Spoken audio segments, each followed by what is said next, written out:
Hey everyone, thank you for tuning in today. My name is Patrick Albin, and this is the first SPMI podcast. So I'm very excited with being able to connect with the community in sports and share some valuable content in helping athlete performance. A lot of the content I'm going to provide on this channel is really in regards to helping athletes overcome those barriers, and much of the content that you're going to hear actually stems from the athletes who go through the SPMI company.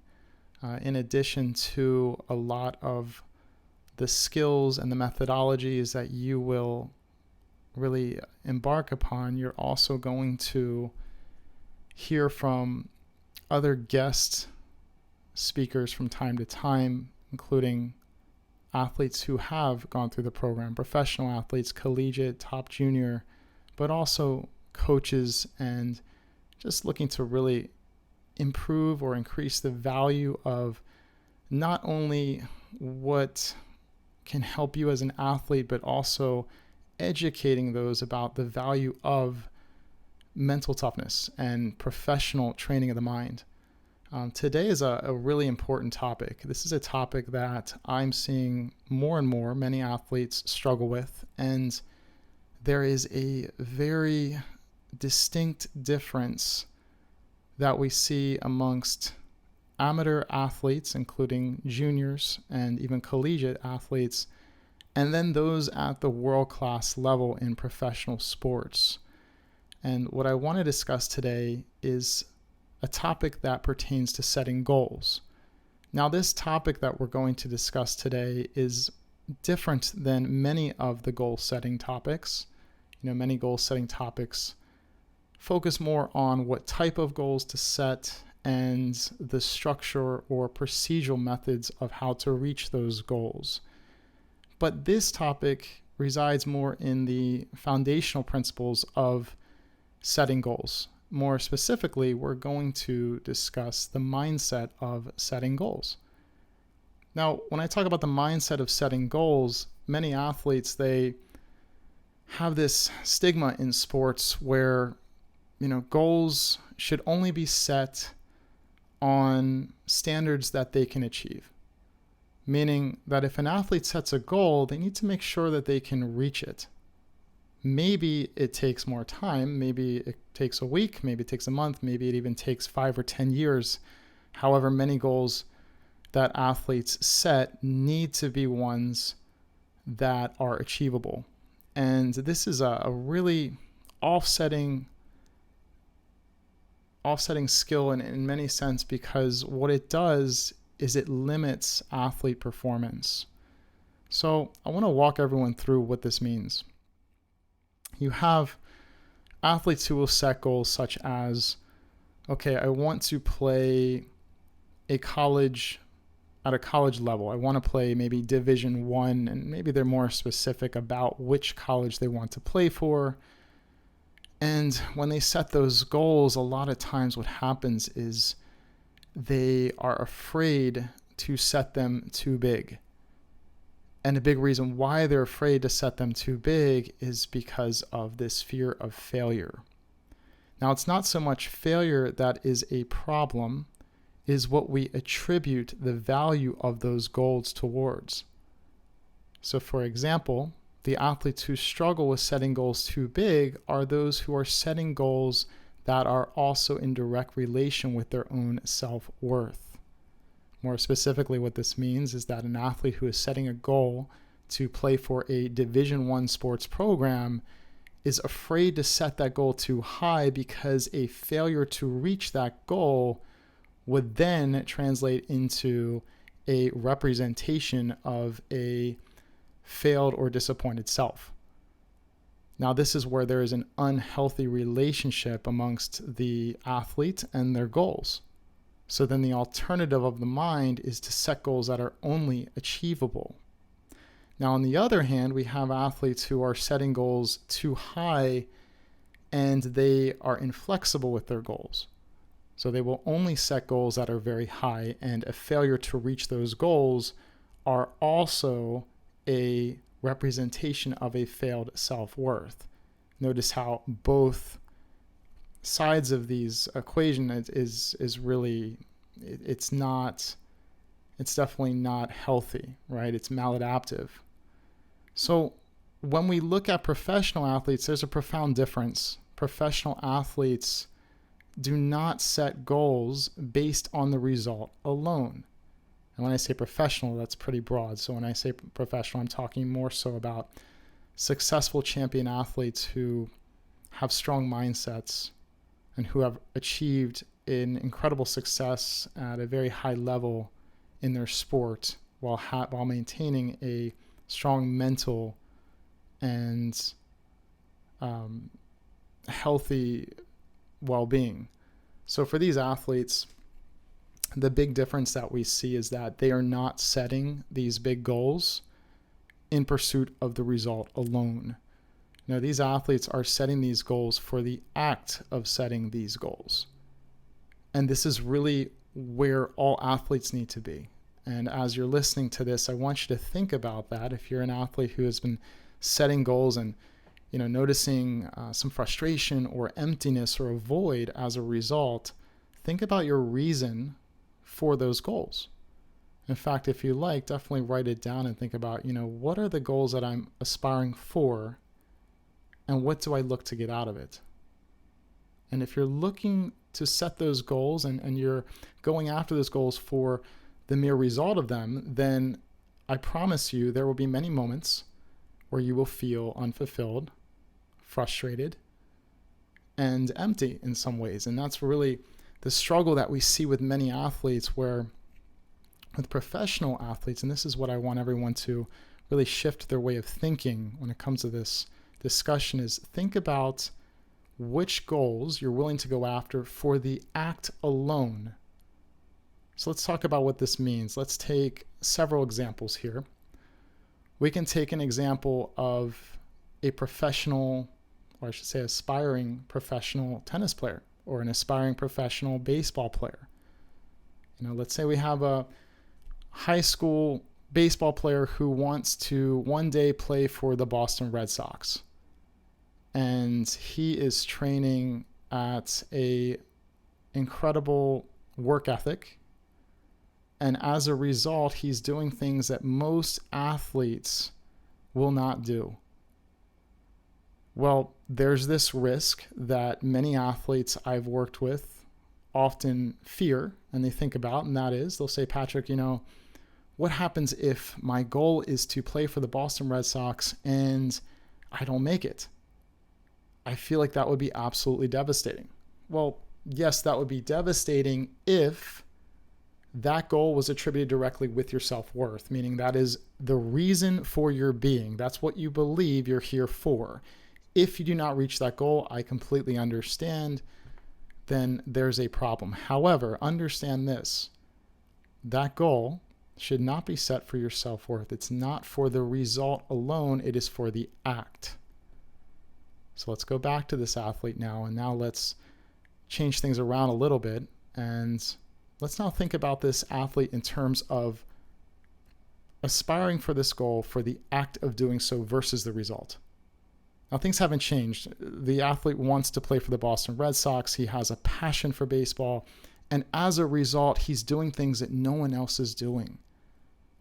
From his nutrition to his sleep, to the professionalism that he has every single practice, to the things he does both on and off the field, those things that he's doing day in and day out are paying off whether he makes it or not. The mindset that he has, the focus that he has. And when I say professionalism, what I mean by that is that he is very structured and regimented every single day, doing things that almost anyone else wouldn't do. And when you extend these routines for a long period of time, of course, they become habits. And these habits are transferable into other parts of his life, right? Other parts of his life. So now let's fast forward a little bit into the future, and now this athlete is has an opportunity to possibly get drafted, and he's looking to get into the draft. However, he also has opportunities from D1 college programs. Well, let's say that he doesn't get drafted. However, he gets a full ride to a Division I program. Is he then a failure? Well, it really depends on his perception of that situation. If his perception, meaning the meaning that he places upon that situation, that moment in his life, is geared towards the result, the end result only, then he will see himself as a failure. However, if he looks at the act of what he did and he sees the opportunities and the doors that is open for him now, he will come out of it stronger than ever. Because what does that do for him? Well, he gets into a top Division I program. He gets an invaluable education. Most likely he has a very strong network. And the opportunities that he has are there, but they were only there because of the steps he took for himself based upon the act that he first placed years ago. And when I say the act, I'm not necessarily talking about the action. I'm talking about the goal. His goal was to pursue the act. Okay, the result, of course, was also a goal, but it was never an expectation. And this is what we see from the best athletes in the world. They take pride in the act itself. That's really where we have to be with all of this here. Now, I want to give another good example of this. This is something that we see a lot of times with even societal standards outside of sports. This is one example that I give to my athletes from time to time so that we can see how healthy the goals are that we are aspiring to achieve versus how maladaptive they may become. About 3 years ago, there were quite a bit of ads that came out targeting young entrepreneurs, and you still see these from time to time, but they're quite prevalent about 3 years ago. And they were targeting young entrepreneurs in their early 20s, and they were selling them the belief that top CEOs in the country read anywhere from 50 to 60 books a year. Now, this is based on research, according to them. I don't know what type of research they found that from, the validity of it. It could be true. But what happened as a result is many young aspiring entrepreneurs took on the act of pursuing the results of this task. And they started to attempt to read 50 to 60 books a year, which is a great goal. I'm not knocking that at all. I think it's an excellent goal. But here's the problem. They started on this journey, and about 3 weeks in, they had only read 2 books, sometimes less than that. And then what happens is they start to feel bad about themselves. They start to doubt their future. They start to feel less adequate. And many of these young entrepreneurs never came close to fulfilling this goal of reading 50 books or more a year. And here's the problem. The problem is that many of these young aspiring entrepreneurs were chasing the result. They were chasing the 50 books a year. And what we know is that it's not about chasing the result. There's a lot of unfulfillment. What it's about is chasing the act. So what does that look like more practically? Well, what it looks like more practically is that instead of these young entrepreneurs saying, I want to read 50 or 60 books a year so I can become a successful entrepreneur, the goal then shifts simply to, I want to become a better reader. So when the act is prioritized over the result, this is what we see. The young entrepreneurs now take on reading more because they want to become a better reader. They start to block time out of their schedule every day, and it could be as small as 1 hour a day. So if they're reading for 1 hour a day, 7 days a week, 365 days a year, they can even take off, of course, other days, then they will most likely read 50 books or more a year. And if they don't, that's okay. Because I guarantee you that they will have received an invaluable experience from it. The knowledge that they will receive, of course, dependent upon what they choose to read, is something that they cannot buy. And that value over an extended course of time will lead to other successful results, more fulfillment, and just a very fulfilling journey in their life. But notice how it starts with really embracing and going after the act. There are other things that we also want to discuss. And one of the parts of this topic that's so pivotal is that there's this myth that in order for an athlete to set a goal, they need to be able to predict the future to a T. And what does that mean? That means they need to be able to predict if they can reach that goal or not. So for the athlete, that means, okay, if I'm going to set this goal where, let's say they want to become a professional tennis player. Well, if they want to set this goal to become a professional tennis player, then before pursuing it, they need to make sure they're going to make it. And let's be more specific. Let's say they're setting a goal that they want to be a top 100 professional tennis player. Excellent goal, right? But the problem is they're saying, look, I can't achieve that. I can't go after that goal unless I know for sure that I can reach that goal. Well, here's the problem with that premise. First, when we go after goals, we know with science that most certainty is impossible. So that means just trying to figure this out and say, hey, am I going to make it or not? Well, guess what? That's an impossibility. And then the second thing we know about this type of goal setting with the mind is that it's not necessary.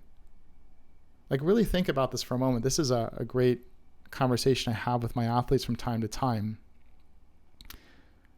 Think about your goals and think about, is it necessary to know if you're going to succeed in the next upcoming competition?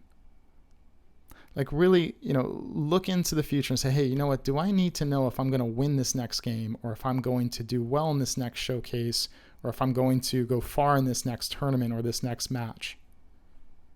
Now your mind may say, yeah, absolutely. But let me just give you this scenario and let's take a look at this in more detail. Let's imagine you have a crystal ball in front of you. And now for this weekend's tournament, you can see every little detail of how you performed. And let's even imagine that the results were in your favor. They were good. You played well, specific moments, you made the right decisions. You could even see the specific play-by-play of what you did in all those moments. Do you think that would be helpful?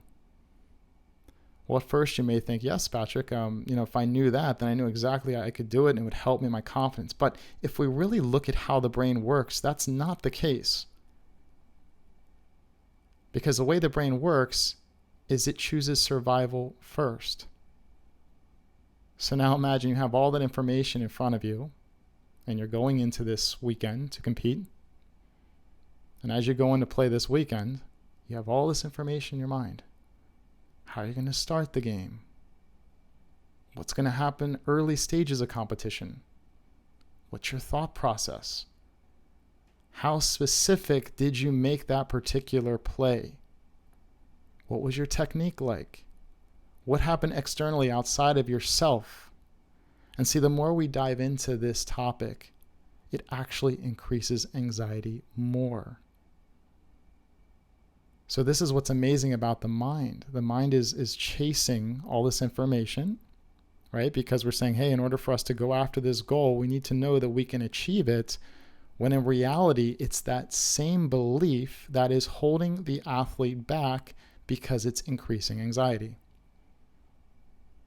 So then the result is, or the alternative, which is actually the solution, is that in order to be successful in this state, you have to do the opposite, right? Setting goals big does not mean, once again, that you need to reach them.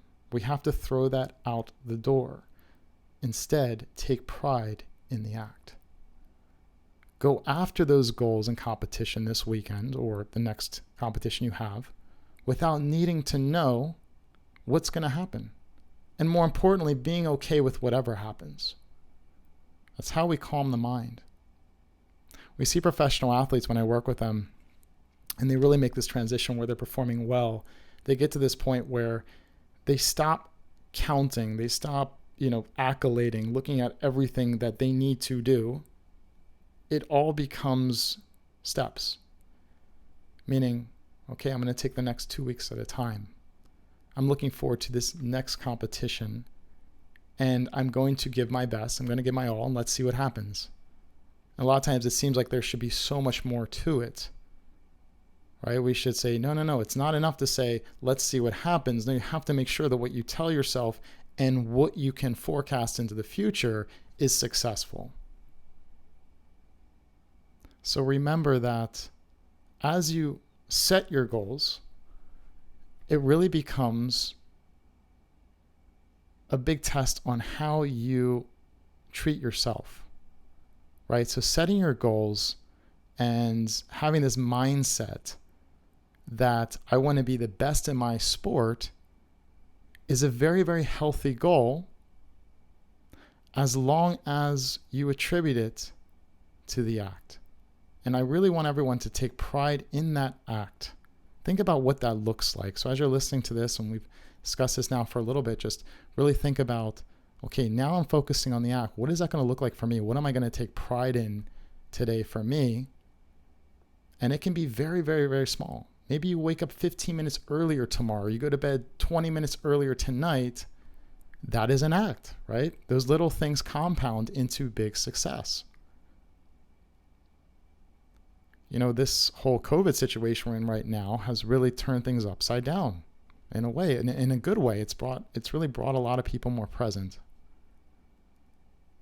And that's really the last topic I want to talk about when it comes to the mindset of setting goals, is we want to have this approach mentally, this mentality that will free the mind, right? That will put you in a position that's more present, right? That's going to put you in a position where you're more peace, right? There's more peace.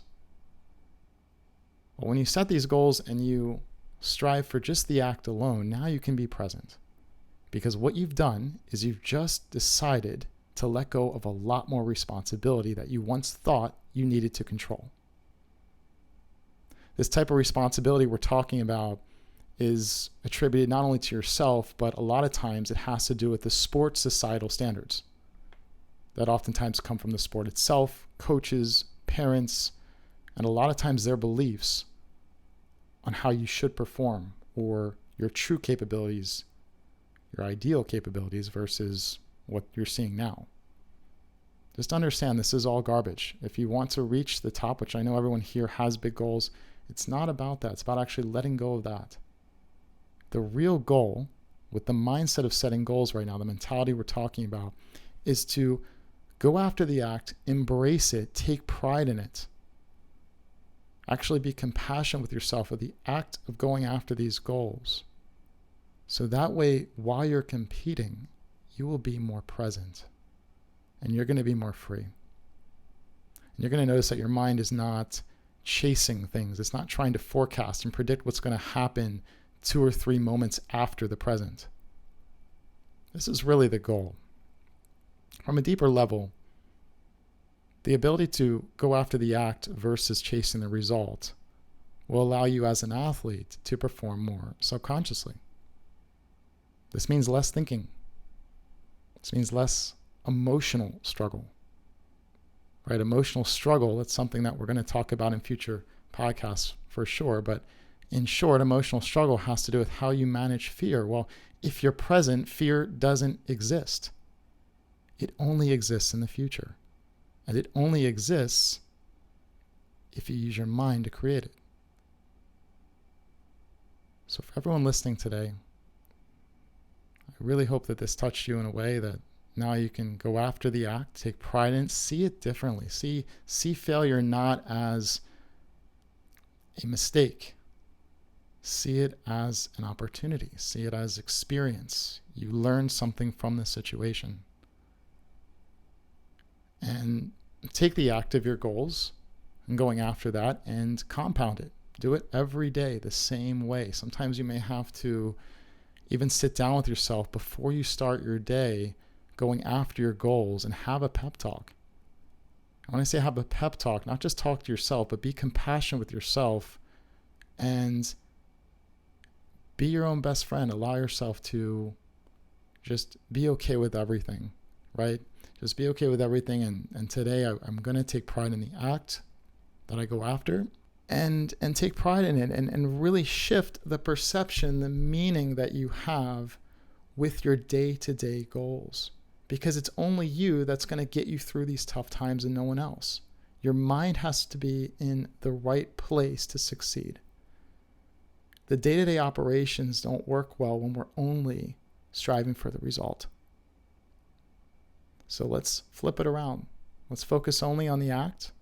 Let's be okay with whatever result presents itself in the future. Let's not take on that responsibility. Okay, that's too much. Just focus only on the act. And, I wish everyone a successful journey in this.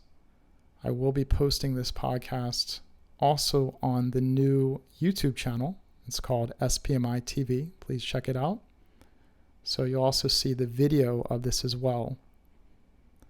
But I strongly encourage everyone, once again, who's interested in really strengthening their mental game to subscribe to this podcast.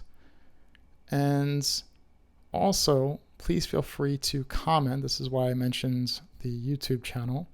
Comment below that because I'm very interested in understanding which topics you guys want to hear about. It could be your own personal struggles. It could be struggles of other athletes, teams, teammates, and let's discuss it.